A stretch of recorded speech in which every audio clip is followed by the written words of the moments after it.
Hamas war, IDF says 14 Israeli, 3 foreign hostages handed over to Red Cross. The Israel Defense Forces, IDF, announced on Sunday, November 26, that a total of 17 hostages were released by Hamas and handed over to the Red Cross.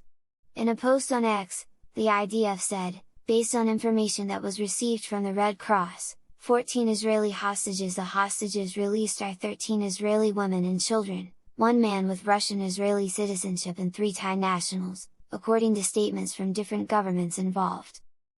According to a list issued by the Israeli Prime Minister's office, there were 9 children and 4 women among the released Israelis, including a 4-year-old girl called Abigail whose case had been highlighted by US President Joe Biden. This is the 3rd round of hostages being released from Hamas captivity as the shaky 4-day truce deal between the Palestinian militant group and Israel entered the 3rd day. In a statement, the Israeli army said that 13 of the 14 hostages released by Hamas were back in Israeli territory, and the remaining 4 were headed to Egypt. Qatar, meanwhile, announced that 39 Palestinian prisoners will be released from Israeli prisoners.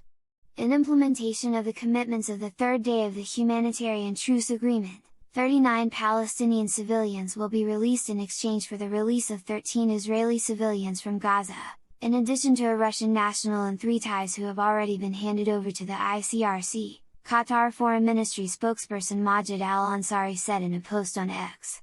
On Saturday night, Hamas freed 13 Israelis and 4 Thai hostages in exchange for 39 Palestinian prisoners who were in Israeli jails. Under the 4-day-long truce which started on Friday, 50 of the roughly 240 hostages held by Hamas will be freed over 4 days in exchange for 150 Palestinian prisoners, with a built-in extension mechanism to prolong the process as long as at least 10 Israeli captives are released each day. On Sunday, Israeli Prime Minister Benjamin Netanyahu made his first visit to the Gaza Strip since the start of the conflict on October 7.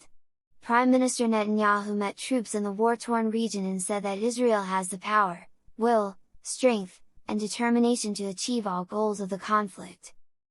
I am not here to say to my friends here, to the fighters here, who tell me the same things, and I repeat this to you, citizens of Israel, we continue until the end, until victory.